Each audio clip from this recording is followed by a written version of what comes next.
오늘 함께해 주실 분입니다. 차두현 아산정책연구원 개건연구위원 이 자리에 모셨습니다. 안녕하십니까? 네, 안녕하십니까? 자, 오늘 새벽에요. 백악관에서 세계 회담, 미북 정상이 만날 날짜와 시간을 공식 발표를 했습니다. 이번엔 진짜 만날까요? 직접 한번 보시겠습니다. Tentatively for that first meeting will be on June 12th at 9 a.m. Singapore time. The advance team in Singapore is finalizing logistical preparations and will remain in place until the summit begins. In the DMZ, the U.S. ambassador's delegation continues diplomatic negotiations with the North Korean delegation. Discussions have been very positive and significant progress has been made. 딱 일주일 후입니다. 싱가포르 시간으로 오전 9시면 우리 시각으로 오전 10시쯤 되죠. 근데 미국은 언제서부터인가 꼭 말할 때요. 긴장의 끈을 풀지 못하게 하는 것 같습니다. 잠정적으로 하면 12일 오전 9시다. 그게 무슨 뜻입니까? 긴장 계속하고 일단은 있으라는 지금 건가요? 그렇다라는 얘기고요. 이게 네. 또 바뀔 수도 있다라는 이제 그래요? 뉘앙스를 주는 건데요. 사실상 저 시간대에서 크게 변화는 없을 거예요. 그러니까 지금 네. 이 샌더스 대변인도 그렇고 트럼프 대통령도 그렇고 회담을 하기는 하는데 그래도 모른다라는 그 뒤끝을 꼭 남기거든요. 여지를 남기고 싶은 거군요. 그러니까 마지막까지 북한한테 양보를 이끌어내겠다는 의지가 지금 있다라고 봐야 돼요. 네, 판문점 회담이 상당히 진전이 있다고 평가를 하던데 말이죠. 그래도 막판까지 뭔가 더 끌어내야 되는 게 있어서 그런 걸까요? 네, 그 제가 보기에는 판문점 회담에서 일단은 네. 이 정도면 회담이 실패다가 아니라고 얘기할 만한 마지노선은 지금 어느 정도 합의가 된 것 같아요. 근데 미국 네. 입장에서는 지금 국내에서 벌써 이제 그 어느 정도 이상의 조치를 이끌어내지 못하면 사실 이게 뭐 전임자와 다를 바가 없다는 평가들이 나오는 거거든요. 너무 부들부들하다. 네, 뭐 그런 대표적인 얘기가 것이 나오니까요. 이제 뭐 이 북한의 그 이 핵탄두를 금년 내에 일정 부분 그 미국으로 이전해 오는 문제라든가 이런 네. 문제들이 과연 이제 들어갈 수 있을까 하는 문제들인데 이 부분을 얻어내기 위해서 지금 트럼프 대통령도 여러 가지 이제 수를 놓고 있다라고 봐야 되겠죠. 네, 어떻습니까? 그러면 날짜와 시간이 발표가 됐고요. 장소만 여전히 베일에 가려져 있습니다. 네. 이 첫 양안 회담이 있었던 샹그릴라 호텔이 아니냐. 왜냐하면 이제 싱가포르 정부에서요 특별 행사 구역으로 지정을 해서 절대 뭐 유독물 1m 이상 국기도 들고 가지 마라 하면서 사람들의 출입을 통제하기 시작했거든요. 네네. 여기가 가능성이 있습니까?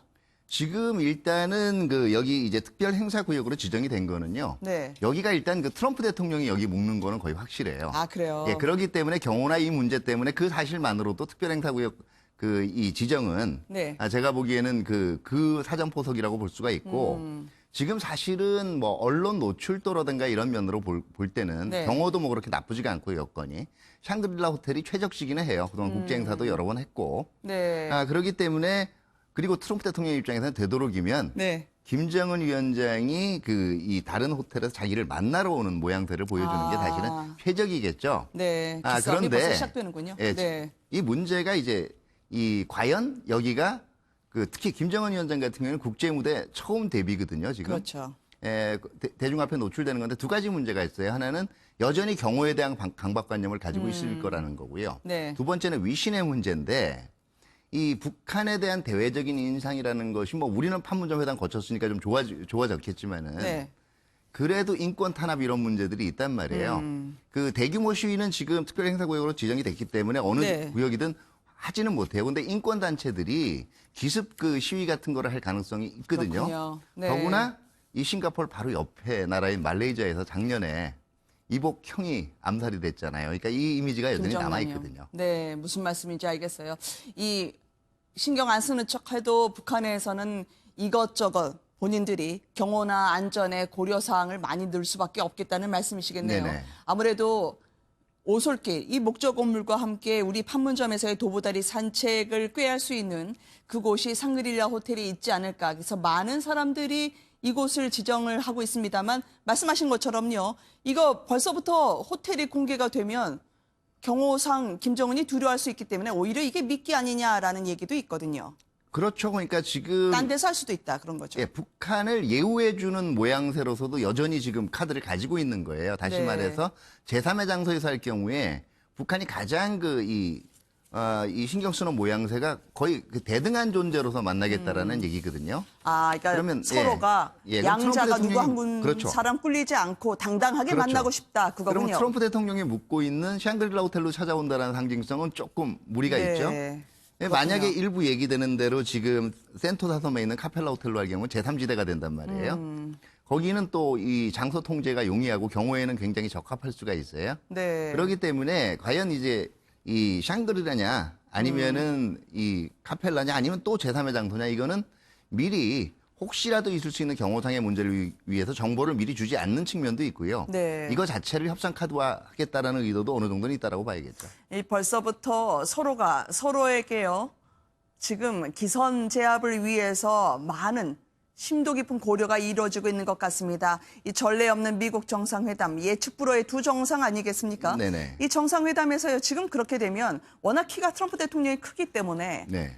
전신 촬영을 혹시 하면 안 된다. 워낙 키 차이가 나서요. 예, 예. 또 악수 같은 경우에도 트럼프 대통령이 정상을 만날 때 상대의 기를 죽이거나 기선 제압하는 수단으로 늘 썼었잖아요. 네네. 대비를 하고 있는 걸까요? 어디까지 준비하고 있을까요? 네, 북한도 되도록이면 그걸 캄플러지할 수 있는 여러 가지 방안들을 고려를 하고 있을 거예요. 근데 뭐 네. 이 신장 차이 같은 경우에는 물론 트럼프 대통령만큼 나지는 않았지만 그 이 북중 정상회담 그 네, 베이징 시진핑 깜짝 방문하고 한 예, 중국 매체에 나온 것도 시진핑 주석하고 김정은 네. 위원장 키 차이도 꽤 났었단 말이에요. 아, 네. 그다음에 전반적으로 연출된 분위기가 시진핑 주석이 좀 큰형님 같은 이사인데 비해서 좀 긴장된 모습이었죠. 그렇기 때문에 뭐 이런 것들을 굳이 키 차이를 만약에 부각시키고 싶지 않다면은 이제 주로 앉은 모습만 촬영해 달라 그러는 뭐 요구할 수는 있는데 네. 언론이 그거대로 움직이지는 않지 않습니까? 그렇기 그렇죠. 때문에 오히려 김정은 위원장 같은 경우 그런데 주눅 들지 않는 네. 여유 있는 모습을 보여주려고 상당히 네. 연출을 할 것 같아요. 어떻습니까? 과거에 이제 메르켈 총리나 아니면은 다른 정상들을 만날 때도요. 일부러 손을 세게 잡는다든지 아니면 흔든다든지 이 트럼프 대통령 특유의 제스처가 있거든요. 네네. 근데 어떻습니까? 김정은 위원장도 그 부분에 대해서는 본인도 하나의 미디어가 잡을 만한 그런 하나의 이벤트를 만들어낼까요? 그렇죠. 이제 아마 트럼프 대통령 같은 경우에는 아마 이번에 던지고자 하는 메시지는 봐라 드디어 내가 이 사람을 끌어냈다 네. 하는 뭔가의 제스처를 만들 것 같아요. 다시 말해서 이 누구도 못한 미국 네. 대통령 어느 미국 대통령도 못한 전임 미답의 일을 본인이 했다라는 제스처. 그렇기 때문에 제가 보기엔 굳은 표정이나 어떤 위압적인 표정보다는 굉장히 여유 있고 또 그 본인이 사실은 이 드라마를 만든 주역이다 하는 네. 뭔가의 메시지 이걸 던지기 위해서 노력을 할 것 같아요. 네. 우리가 잘 본 적이 없던 스타일의 두 정상이죠. 어떤 패를 갖고 협상에 나올지 절박해 보이지 말라. 그러면 벌써 상대방은 피냄새를 맡게 된다라고 얘기했던 트럼프 아니겠습니까? 김정은 네네. 위원장도 이미 트럼프 대통령이 잘 알고 좋아하는 거를 다 꿰뚫고 있는 것 같은데요. 그 제안은 잠시 뒤에 좀 한번 여쭤보기로 하고요. 네. 일단 모든 게 불투명하지만 유일하게 이제 트럼프 대통령과 김정은 위원장의 퍼스트 레이디 만남은 이제 끝났고요. 네. 안 오는 걸로 돼 있지 않았겠습니까? 예, 예. 멜라니아 여사가요. 그러면요. 혹시나 이 미디어를 위해서 김여정 혹은 이방카의 만남도 이루어질 수 있는 가능성이 있나요? 제가 보기엔 가능성 낮다고 봅니다. 네네. 왜냐하면은 트럼프 대통령이 이미 흘리고 있는 얘기가 이번 싱가포르 회담 하나로 근데 이 회담이 꼭 뒤로 계속 연장돼서 뭐 여러 번 있다라는 얘기가 아니고요. 네. 꼭 이번 회담 한 번으로 모든 게 타결이 안 돼도 이 프로세스이기 때문에 어디까지나 아, 네. 또 여러 번 만날 수도 있다라고 얘기를 했고 뭐 친서 내용도 그렇기 때문에 그런 취지라고 일부에서 흘리지 않았습니까? 그렇죠. 그렇다면은 트럼프 대통령도 아마 최소한도의 지금 그 이 합의는 이루어졌는데 네. 여전히 만약에 이게 그 회담 당일까지 이 합의에 더 이상을 못 얻어낼 경우에는 성과 네. 관리를 아까도 말씀드렸지만 분명히 할 거예요. 아. 그렇기 때문에 이번이 다 끝이 아니다. 네. 다음번에는 더 좋은 성과가 있을 거다라는 쪽으로 포장을 해야 되는데 그렇다면은 지금 여기서 마치 이게 오히려 굉장히 많은 것이 이루어진 것 같은 부대 행사를 붙여놓으면 미국 국내적으로 굉장히 공격을 받을 수가 있겠죠. 그렇군요. 더더구나 지금 이방카 보좌관 같은 경우에는 네. 사실은 외교안보가 이 주축이 아니에요. 아니죠. 평창 때도 그 목적으로 온 게 아니고요. 네. 그렇기 때문에 굳이 이 이방카 보좌관을 대동하고 갈까도 의심이 되는 거고요. 그렇군요. 실질적으로 김여정 부부장 같은 경우에는 이제 이 대회 선전의 임무이기 때문에 따라오긴 따라올 거예요. 네. 따라오긴 따라오는데 제가 보기에는 기존과 같이 그렇게 전면에 나설까 이것도 조금 의문입니다. 현재. 네. 어쨌든 손털기 초반부터 너무 힘줘서 기대치를 높여놓으면 네네. 트럼프 대통령 입장에서는 부담이 있을 수 있으니 그렇죠. 어쨌든 첫 만남만으로도 성과가 있는 것처럼 보이게 하자라고 예, 예. 주력하고 있을 것 같아요. 그래서 한 번이라고 나는 회담을 말한 적 없다라고 얘기한 것처럼 앞으로 계속 여러 번 이어질 수 있는 가능성을 시사했던 트럼프 대통령 아니겠습니까? 그러면요. 네. 앞으로 계속 만나게 된다면 우리의 자리는 어디에 있습니까? 문재인 대통령 지금 상당히 그 이후에요. 정중동의 행보를 보이고 있거든요. 네네. 외부 일정을 부쩍 줄인 모양새인데요. 네네. 잠깐만 오늘 한번 이 청와대에서 행사를 저희가 좀 소개해드리려고 네네. 합니다. 유공자 보훈가족 초청을 했었고요. 물론 필리핀 정상회담도 있었지만 부쩍 문재인 대통령 그리고 정부에서는 말씀을 줄이고 있거든요. 잠깐 보시겠습니다. 오랜만에 보는 문 대통령입니다. 존경하는 국가유공자와 보훈가족 여러분, 애국과 보훈의 가치를 더욱 높여나가겠습니다. 예산 부족이나 법령 미비라는 핑계를 대지 않겠습니다. 수십 년 동안 군 어문사라는 이중의 고통을 겪다가 최근에서야 순직을 인정받은 유가족들도 이 자리에 계십니다. 오랜 기간 국가로부터 외면받은 고통을 생각하면 너무나 죄송스럽습니다. 국가와 국민을 위한 희생 하나하나를 귀하게 예우하고 존경하는 나라를 만들겠습니다.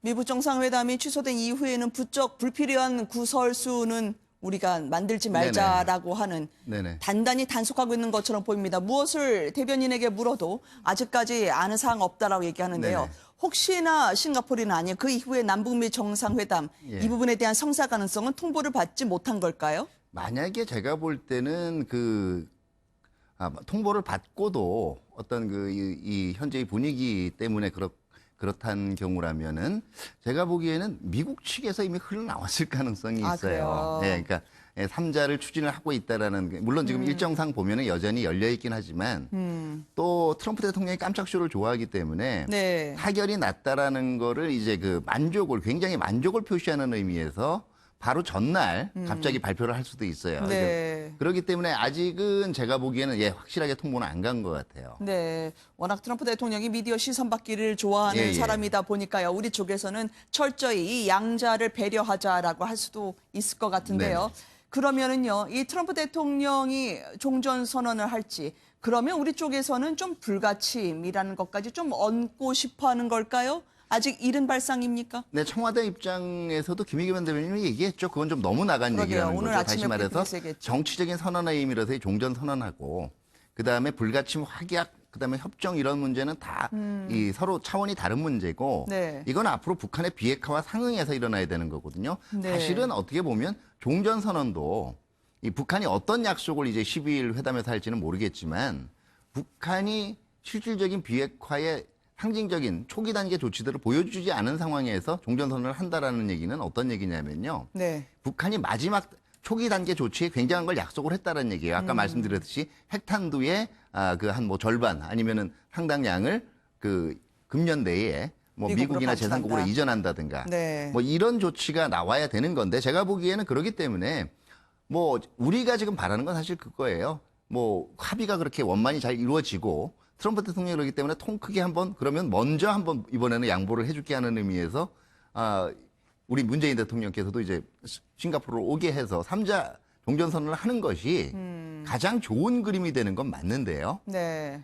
이게 본말이 전도가 돼가지고 종전선언을 그날 하느냐 못하느냐에 집중을 하게 되면 안 된다라는 거예요. 문제는 그렇죠. 어떻게든 비핵화 합의를 이끌어내냐가 중요한 거고요. 네. 두 번째는 지금 우리가 긍정적인 시나리오도 봐야 되지만 지금 전반적으로는요. 트럼프 대통령 성격상 기대 수준은 본인이 올려놨어요. 계속 그동안 리얼리티 쇼 하듯이 얘기를 해놨단 말이에요. 네. 그런데 이게 만약에 이렇게 보시면 돼요. 이번 주말 다음 주 초에 네. 어떤 추가적인 은근히 성과에 대한 언급이 나오지 않으면 이제 이미 최소 한도 선에서 만족을 하는 선에서 네. 이제 포장에 들어갔다라고 봐야 되는 게 맞습니다. 네. 그러면 이 상황에서 우리가 지금 할 수 있는 얘기는 이런 거예요. 여전히 우리의 역할은 어떤 거냐면요. 분명히 지금 완전히 깔끔하고 속 시원한 합의가 이루어지지 않고 뒤로 네. 넘어가게 되면 또 한 번 금년 이제 5월에 있었던 것 같은 네. 갑자기 롤러코스터 국면은 또 있어요. 아, 그렇군요. 이 국면에서 분명히 대화가 지속되도록 해주는 역할, 가결을 놓는 역할을 있어야 되고, 그다음에 미국이 입장차가 너무 크잖아요. 그렇죠. 그러면 이게 한국의 해법이다 그런 걸 또 자신 있게 제시할 수 있는 그런 돌파력도 필요해요. 어쨌든 평양 정상회담이 있을 수도 있기 때문에 그 전에 우리 측에서는 이 제재 그리고 비핵화까지 반드시 어떻게든 매듭을 지어야 할 필요가 있겠죠. 지금 김영철 부위원장이 평양으로 들어갔는데 김정은 위원장은 이미 보고를 받았을 거 아닙니까? 네네. 이 막판 내부 전략을 짜고 있을 것 같은데 왜 이렇게 북한은 고요할까요? 대신 노동신문을 통해서요. 오늘 여기다 꼭 와주세요라고 하듯이 원산 관광지구에 태양절까지는 꼭 완공시켜라. 독려를 하는 10,000명도 넘는 듯한 사람들의 걸기 모임을 대문짝만하게 일면에 박았습니다. 아니 저기 지금 온 군 핵심 참모들 대부분이 왔던데요. 네. 왜 저 사진을 내걸었을까요? 일단은 그만큼 이 지역에 대해서 관심을 네. 가지고 있다라는 거를 반증하는 것도 되고요. 네. 사실 북한에서 저런 대규모 사회 간접 자본 SOC 사업을 할 수 있는 조직은 군밖에 없어요. 그리고 지금 아직 그 노동신문에 김영철 부위원장 이 미국 방문 소식이 안 나오는 거는요. 네. 최종적인 합의가 이루어진 다음에 북한의 노선 변화를 어떻게 인민들한테 설명을 할까? 이게 확정이 지금 안 돼 있다라고 봐야 되겠죠. 아, 그래요? 네. 지금 거의 열병식 수준의 대규모 인력이 동원된 그 걸기 대회를 보고 계십니다. 네. 참석 인원 절반 이상이 군 병력으로 보이는데요. 혹시나 말이죠. 네. 저것도 어차피 땅 파는 거 아니에요. 예. 그러니까 부동산 그리고 지역개발, 예. 카지노까지 좋아했었던 트럼프 대통령의 그 개인 취향을 마치 저격하듯이 김정은 위원장이 우리 쪽 바로 여기에다가 카지노 한번 들여놓으시죠 라고 제안을 했다는 보도가 있던데 네. 어느 정도 타당성이 있을지요? 또 했다면 왜 그랬을까요? 제가 보기에는 아마 투자 요청설은 조금 너무 나간 얘기 같고요. 네. 카지노 짓겠다라는 얘기, 그러니까 관광 특구로 개발하겠다라는 얘기는 충분히 했을 수가 있어요. 오히려 만약에 미국 정부가 저기 카지노를 투자를 한다든가 네. 아니면 어느 기업에 투자해 이렇게 투자하게 만들 수 있다고 봤다면 북한은 미국 체제를 엄청나게 잘못 읽은 거예요. 네, 미국이 오히려, 워낙 의회에서 예. 반대할 수 있죠. 그렇게 투자할 수 있는 여건이 아니거든요. 제가 보기에는 지금 원산하고 지금 이 몇 가지 경제개발 지역에서 경제를 하는 데 네. 있어서 지금 미국의 대북 금융 제재라든가 국제 제재가 중요한 걸림돌이기 때문에 투자가 원활하게 이루어질 수 있도록 네. 협력을 해달라니까 제재 조기에 해제해달라는 얘기는 했겠지만 미국 보고 직접적으로 여기 투자하시오 이 얘기는 제가 볼 땐 신빙성이 그렇게 높은 것 같지는 않아요. 네. 아무래도 이제 달러가 끊기니까 우리 쪽에서는 어디든지 돌파구가 필요하다. 그런 면에서 좀 기업들이 와줬으면 좋겠다. 그런 제안은 아니었을까요? 그렇죠. 그러니까 그거는 제재가 풀려야 되거든요. 그러니까요. 그렇지만 이 제재 어느 정도 니네들이 비핵화하는지 보고 난 다음에 우리가 그거를 국내에다 얘기할 수 있겠다라고 하는 게 트럼프 입장이겠군요. 예, 그 제재가 일단 어느 정도 하는지에 따라서 제재 풀어주고 투자하는 건 되도록이면 우리 돈 안 들이고 다른 국가들이나 다른 국가의 민간 기업들이 들어갈 수 있게 하겠다. 이게 아마 트럼프 대통령 속낼 거예요. 네. 그러면 지금 북한 측에서도 대충 이제 판문점에서 가닥을 잡고요. 가장 지금 신경 쓰고 있는 게 뭘까요? 12일 회담을 앞두고 말이죠. 그동안 이제 북한 같은 경우는요. 네. 사실 북한의 태도는 내부 인민들한테 얘기한 건 북한이 기존에 얘기하던 것 중에서 완전히 바꾼 게 없어요. 지금 노동신문에 나온 바는요. 네. 이게 북한 비핵화라는 걸로도 설명이 될 수가 있지만 네. 기존에 얘기한 미국과 대등한 입장에서 마주 앉은 핵 군축 회담으로도 얼마든지 설명이 될 수 있는 거예요. 근데 앞으로 6월 10일 날 미국 정상회담에서 진짜 일부 무기의 반출까지를 얘기를 하려면 네. 이제는 북한 인민들도 바보가 아닌 이상 이거 우리가 비핵화하는 거구나. 이런 쪽으로 해석될 수밖에 없거든요. 네. 그렇기 때문에 이거를 어떤 스토리로 주민들한테 설명을 해야 될까? 이건 지금 내부적으로 고심을 하고 있을 거예요. 네. 아니 벌써 몇 번 울기도 하고 인민들 앞에서 경제가 중요하다 강조하는 걸로 해서 내가 노선이 바뀌어도 놀라지 마. 그리고 군의 1, 2, 3위도 갈아치우면서 조절 가능한 사람으로 내가 이제 변화를 준비하겠다. 그렇게 생각하는 거 아닐까요? 그거는 권력 엘리트들한테는 그런 메시지를 던졌지만 네. 일반 인민들한테까지 확산되지는 않은 거거든요. 아, 그렇군요. 내부 전열을 다지는 게 좀 더 필요하겠다라고 김정은 입장에선 생각을 하겠군요. 그렇습니다. 그러니까 왜냐하면은 사실은 이 1인 독재 국가라는 것이요. 네. 그냥 위에서 눌러서만 되는 게 아니라 굉장한 밑으로부터의 사회 대중 동원을 필요로 해요. 네. 근데 이 대중 동원이 어떤 자발적인 자기 스스로의 뭉클하는 감정으로 동원을 일으키지 않으면 결과적으로 어느 선에서는 분명히 파열음이 나게 되고 이게 밑으로부터의 반항으로 이어지게 됩니다. 네. 그리고 결국은 제일 북한이 피해야 될 스토리가 네. 우리의 위대한 수령이 지도자가 세계 초강대국 지도자 앞에서 완전히 주눅 들어서 만나더니 기존에 가지고 있던 목표를 포기했다. 이게 북한이 제일 피해야 될 스토리거든요. 그렇겠군요. 그렇기 때문에 그거를 되도록이면 미국과 대등한 입장에서 우리가 아주 대승적인 양보를 했다. 아니면 동아시아 평화와 한반도와 동아시아의 평화, 세계의 안정을 위해서 우리가 아주 큰 결단을 했다. 이런 스토리를 지금 만들어야 되는 거죠. 네. 근데 이미 주민들한테는 잘 알리지 않은 것으로 알고 있는데 27일 날 한 번 정도 빼군요. 많이들 알고 있는 거 아니에요? 주민들도? 일부에서는 이미 지금 접경 지역을 중심으로 해서는 정보 유통이 원활해졌기 네. 때문에 알고는 있을 텐데요. 이렇게 보시면 됩니다. 사실 북아프리카 이런 데서 처음에 민주화 운동이 일어났을 때 네. 금방 이 민주주의 정착될 줄 알았거든요. 사람은요, 자기가 이 체화되지 않고 정보로만 듣는 것은 실감하지 못해요. 무슨 말씀인지 알겠습니다. 시간 좀 더 있어야겠네요. 뉴스 더 나오려면 말이죠. 함께해 주셔서 고맙습니다, 오늘. 감사합니다. 네, 감사합니다.